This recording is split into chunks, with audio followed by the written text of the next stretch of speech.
Okay, let's dive into some really interesting source material today. We've got notes, articles, especially looking at Chapter 5 of the CQ1 prep stuff, all about beneficial interests under a trust. Yeah, it's absolutely core to trust law, isn't it? If you're involved with trusts in any way, setting one up, managing it, or just figuring out beneficiary rights, this is really where it all starts. It's Hmm. about understanding the different ways a settler, the person creating the trust, can kind of carve up the benefits. Exactly. The who gets what, when, and how game plan for trusts. Hmm. So our goal today is really to clarify these different ways people can be entitled to things under a trust. And to do that properly, we really need to start with the absolute bedrock. That fundamental distinction. Yeah, capital versus income. Seems simple, maybe. But in trust law, it's pretty much everything. Okay, right. Let's unpack this then. So capital, that's the underlying stuff, the actual property, the house, the shares, the pot of money.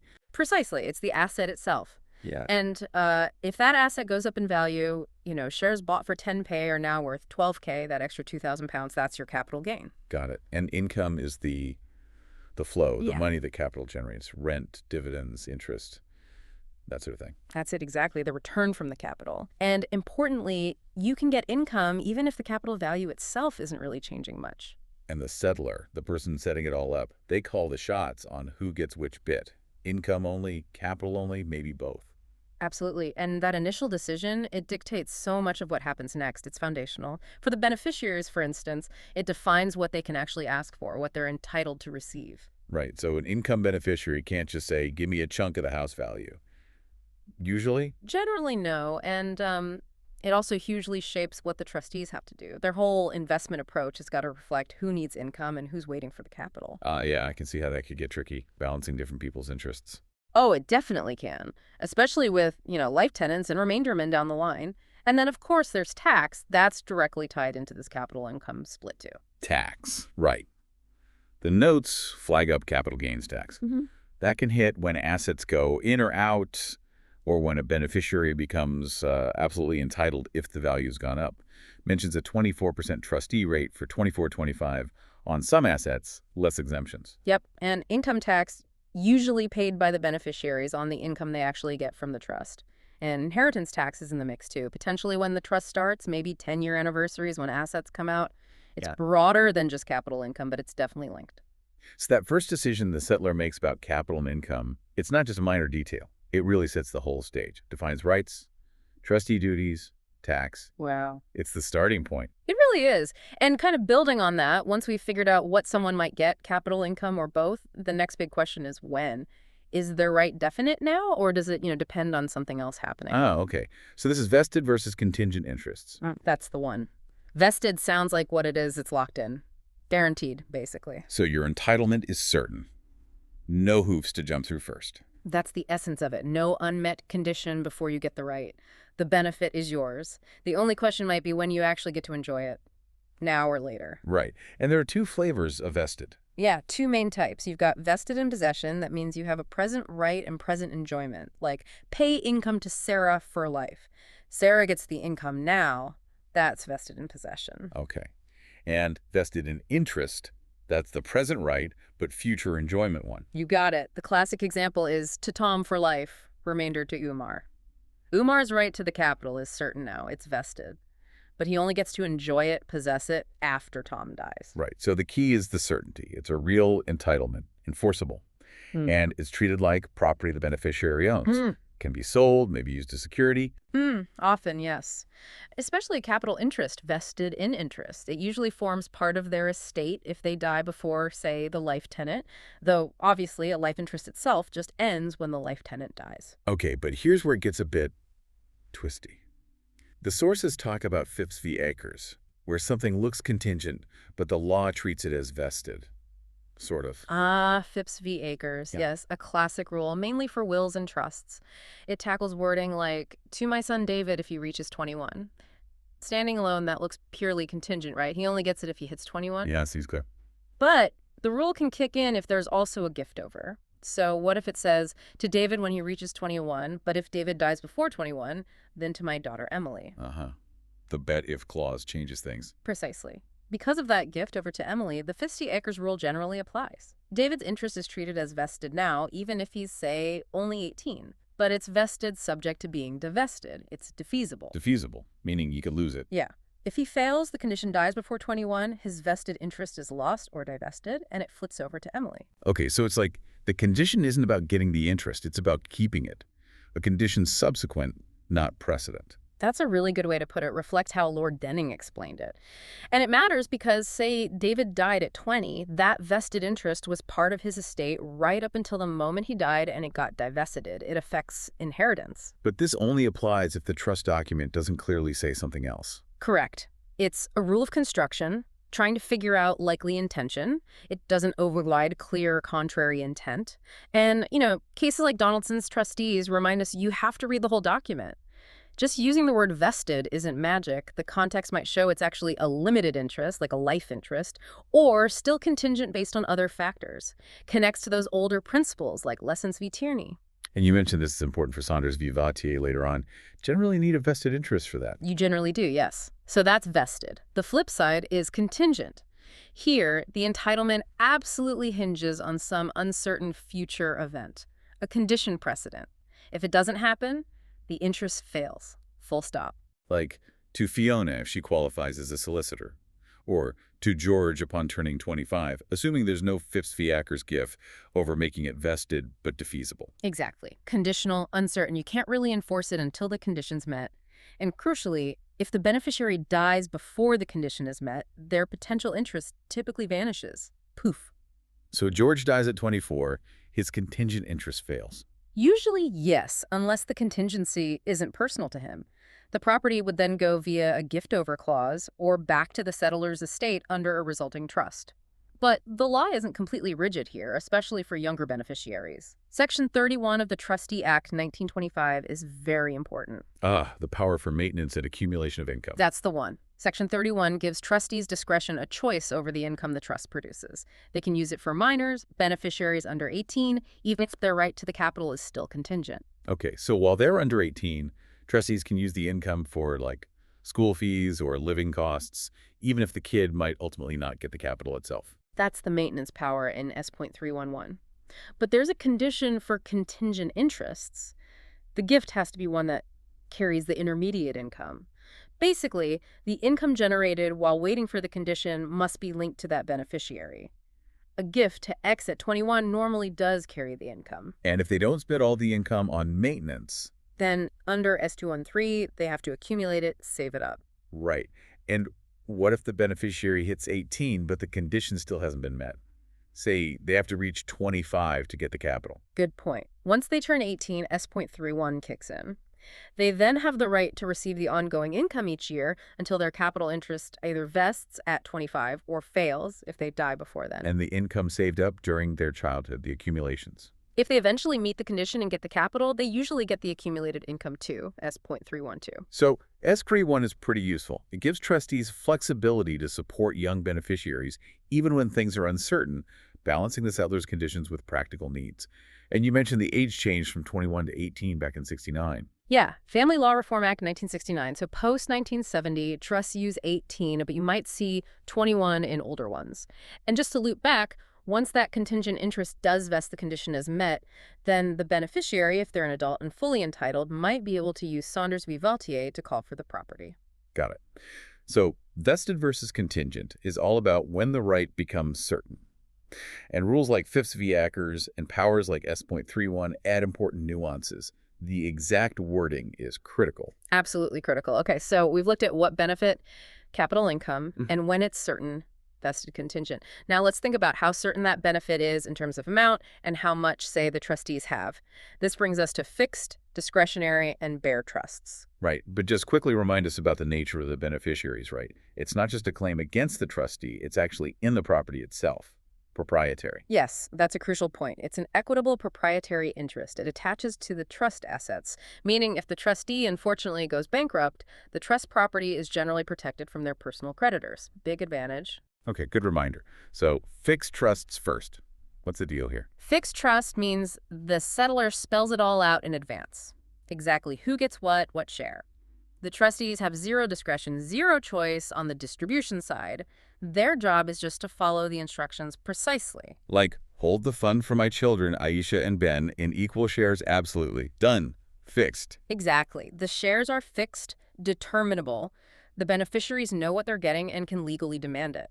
If you want to change anything, you usually need all beneficiaries to agree under Saunders v. Vautier or get a court order. And this leads to that very strict test for certainty of beneficiaries, the complete list test. Spot on. It's one of the 3 certainties needed for an express trust: intentions, subject matter, objects. For a fixed trust, the certainty of objects test is: can you draw up a complete, exhaustive list of every single beneficiary? The IRC v. Broadway Cottages trust case established this. So all my grandchildren living at my death, probably okay, you can make a list, but divide equally amongst my most loyal supporters, that fails. Likely fails, yes. Most loyal supporters isn't conceptually certain enough to draw up a definitive list. The thinking behind the test was that the court needed that list to be able to step in and distribute equally if the trustees failed. Makes sense for fixed trusts, where the settler made all the decisions?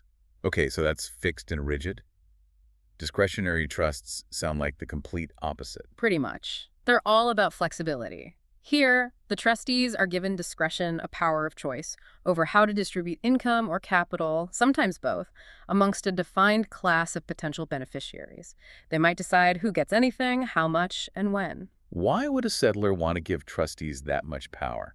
Seems like a lot of trust. Well, there are good reasons.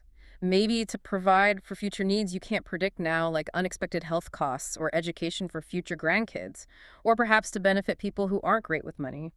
Or just to allow the trust to adapt to changing family situations or even tax rules over many years. So if you're in that class of potential beneficiaries, you don't actually have a right to get anything specific, just a hope. That's generally right. You have a hope, a spes successionis. You can't demand a share. But, and this is important, you do have rights. You have the right to make sure the trust is administered properly, the right to be considered by the trustees when they're deciding who gets what, and the right to ensure they exercise their discretion properly, fairly, in good faith, for the right reasons, rationally. You can take action if they mess that up. Okay. And the certainty test for beneficiaries here is different, right? Much looser than the complete list. Otherwise, large family trusts would just fail. This is McPhail v. Doulton. Exactly right.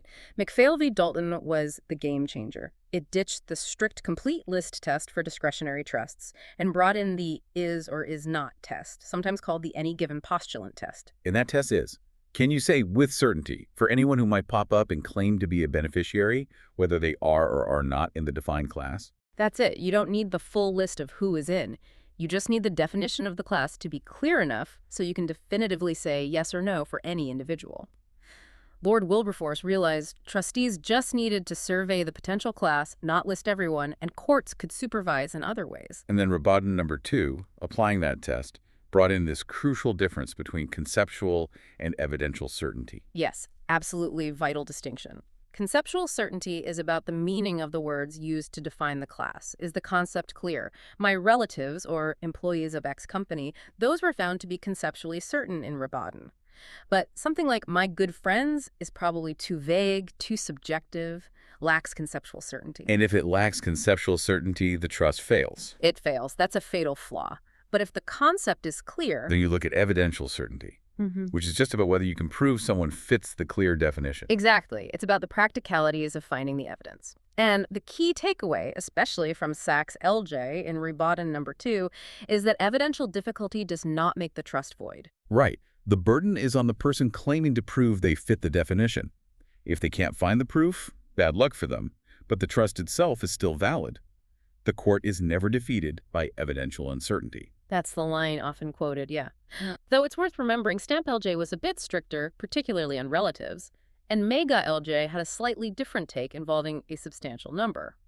But Sachs LJ's view on evidential certainty is generally seen as the most practical and is widely followed. And there was one other potential snag, administrative unworkability. Ah, yes. Lord Wilberforce mentioned this in McPhail. Even if a class is conceptually certain, it might just be so enormous, like all the residents of London, that it's practically impossible for trustees to even begin to properly survey the field or exercise their discretion meaningfully. That could also cause the trust to fail. Okay, so discretionary trusts. Flexible, need conceptual certainty, class must be workable, and trustees have duties on how they exercise their discretion. Got it. Which leaves us with the simplest form, bare trusts. Okay, bare trust. This is where the trustee is just holding the property for an adult beneficiary who is absolutely entitled. Pretty much. Trustee holds the legal title, beneficiary holds the equitable title, absolutely. Think A holds these shares for B, absolutely, and B is an adult sound mind. So B is really calling the shots. Totally. The trustee is just a nominee. They have to do what the beneficiary tells them, transfer the property, sell it, pay out income. No active duties beyond following instructions. And this is ground zero for the rule in Saunders v. Vautier. Absolutely, the classic case. Remember Saunders v. Vautier?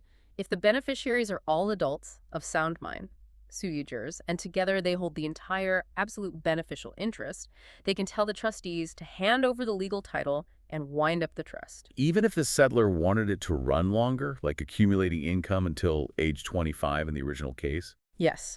Daniel Vautier was legally adult at 21 then, even though the trust said wait till 25. Because his interest was absolute and vested, he could demand the property at 21. His beneficial ownership trumped the settler's accumulation direction. A bare trust inherently meets these conditions.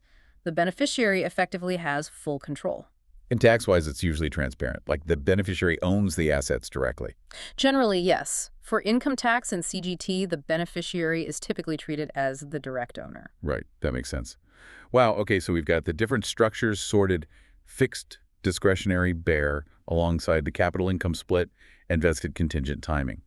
The final piece seems to be where benefits follow one after another. Successive interests. Very common, yeah, especially in wills. One person benefits for a time, then someone else. The classic being life interest, then remainder interest. That's the standard model. The life tenant gets the benefit during their lifetime, usually the income, maybe the right to live in a house.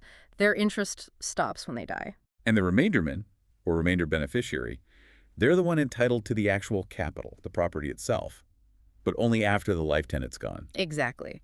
Their enjoyment is postponed, but they have a current interest in making sure that capital is looked after. So it lets people provide for, say, their spouse for life, then ensure the kids get the capital eventually. Yeah. But you mentioned earlier, this creates a tension.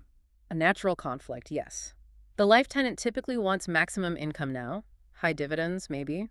The remainder man wants the capital value to grow over the long term, even if that means less income today.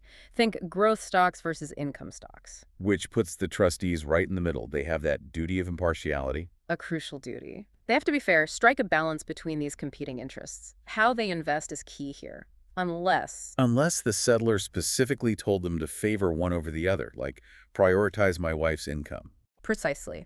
The trust document rules.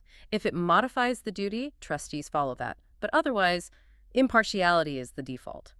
And when the life tenant dies, their interest ends, and the remainder man's interest falls into possession. They get the capital. And the Trustee Act 2000, that gives the modern rules for trustees managing investments in this situation. It provides the main framework, yes. Gives them a wide general power to invest. Base point 3, almost like an absolute owner, but it comes with strings attached. Big duties. Like the standard investment criteria in Section 4. Suitability and diversification. Absolutely key.